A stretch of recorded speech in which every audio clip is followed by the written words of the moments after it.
Shalom Bapak Ibu yang dikasihi Tuhan Yesus. Selamat pagi. Sabda Sadik hari ini diberi tema perjanjian kekal. Sebelum mulainya mari kita berdoa. Terima kasih Tuhan Yesus untuk kasih kemurahan-Mu dalam hidup kami ya Bapa. Kalau sebentar kami boleh mendengarkan Sabda Sadik, kiranya Roh Kudus memimpin, memberikan pengertian. Terima kasih Tuhan Yesus. Haleluya. Amin. Nah, Alkitab hari ini terambil dari kitab Keluaran 31 ayat 14 sampai 16. Saya bacakan ayat 14. Haruslah kamu pelihara hari Sabat, sebab itulah hari kudus bagimu. Siapa yang melanggar kekudusan hari Sabat, itu pastilah ia dihukum mati. Sebab setiap orang yang melakukan pekerjaan pada hari itu, orang itu harus dilenyapkan dari antara bangsanya. Ayat 15. 6 hari lamanya boleh dilakukan pekerjaan, tetapi pada hari yang ketujuh haruslah ada Sabat, hari perhentian penuh, hari kudus bagi Tuhan. Setiap orang yang melakukan pekerjaan pada hari Sabat, pastilah ia dihukum mati. Ayat 16, maka haruslah orang Israel memelihara hari Sabat, dengan merayakan Sabat turun-temurun menjadikan perjanjian kekal. Sabat adalah hari Tuhan yang ditetapkan setiap minggu untuk beristirahat dan beribadat. Pada masa perjanjian lama, umat perjanjian Allah menguduskan hari Sabat pada hari ketujuh setiap minggu karena Allah beristirahat pada hari ketujuh ketika Dia telah selesai menciptakan langit dan bumi. Tuhan menekankan pentingnya pengudusan hari Sabat dalam 10 perintah.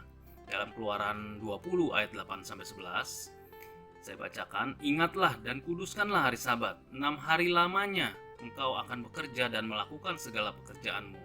Tetapi hari ketujuh adalah hari Sabat Tuhan Allahmu. Maka jangan melakukan sesuatu pekerjaan, engkau atau anakmu laki-laki atau anakmu perempuan, atau hambamu laki-laki atau hambamu perempuan, atau hewanmu atau orang asing yang di tempat kediamanmu. Sebab 6 hari lamanya Tuhan menjadikan langit dan bumi, laut dan segala isinya, dan Ia berhenti pada hari ketujuh. Itulah sebabnya Tuhan memberkati hari Sabat dan menguduskannya. Dalam Yesaya 56 ayat 2 dikatakan, berbahagialah orang yang melakukannya dan anak manusia yang berpegang kepadanya, yang memelihara hari Sabat dan tidak menajiskannya, dan yang menahan diri dari setiap perbuatan jahat. Setelah kebangkitan Yesus Kristus yang terjadi pada hari pertama dalam satu minggu, para murid Tuhan mulai menguduskan hari Sabat pada hari pertama minggu itu, yaitu hari Minggu. Dilihat di Kisah Para Rasul 20 ayat 7. Karena Sabat adalah hari yang kudus, itu seharusnya digunakan untuk kegiatan-kegiatan yang layak dan kudus. Berhenti dari bekerja dan rekreasi saja tidak cukup. Sesungguhnya jika kita hanya bermalas-malasan dan berpangku tangan di hari Sabat, kita gagal untuk menguduskan hari itu. Dalam hal ini sebaiknya kita tidak mempermasalahkan hari Sabat itu hari Sabtu atau hari Minggu, karena hari perhentian itu adalah hari di mana kita merayakan ucapan syukur kita kepada Tuhan. Selama seminggu kita diberikan kesempatan berkarya dengan kesehatan dan keselamatan dari Tuhan. Intinya hari Sabat yang kita rayakan itu sungguh-sungguh melakukannya dengan iman percaya. Hari itu adalah hari kudus di mana kita menyiapkan hati dengan tulus dan ucapan syukur untuk memuji menyembah Tuhan Allah kita. Bersyukur bagi kita karena kasih karunia-Nya kita sudah ditebus dengan darah Yesus Kristus yang mahal. Bayangkan jika kita masih hidup dalam perjanjian lama, tadi dikatakan di dalam Keluaran 31 ayat 14, jika kita melakukan pekerjaan hari Sabat, hukumannya adalah hukuman mati. Hari Sabat bukanlah kita berhenti bekerja, berhenti dari rutinitas, tapi kita pergi untuk rekreasi, reuni, jalan-jalan ke mall.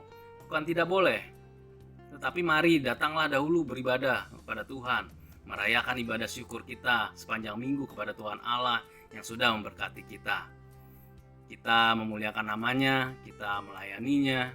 Jadi kita anak-anak Tuhan sudah terbiasa pada hari Sabat adalah prioritas datang kepada Tuhan dalam ibadah-ibadah untuk bersama-sama saudara seiman merayakan ucapan syukur kita kepada Tuhan Yesus.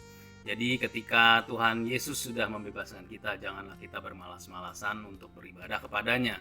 Kita harus mengajak anggota keluarga kita untuk mendorong mereka untuk merayakan hari Sabat dengan penuh sukacita dan memuji memuliakan namanya dengan hati yang gembira, karena hari Sabat adalah perjanjian kekal bagi kita dan keturunan kita untuk menerima berkat dan anugerah yang daripadanya. Terima kasih, Tuhan berkati. Shalom.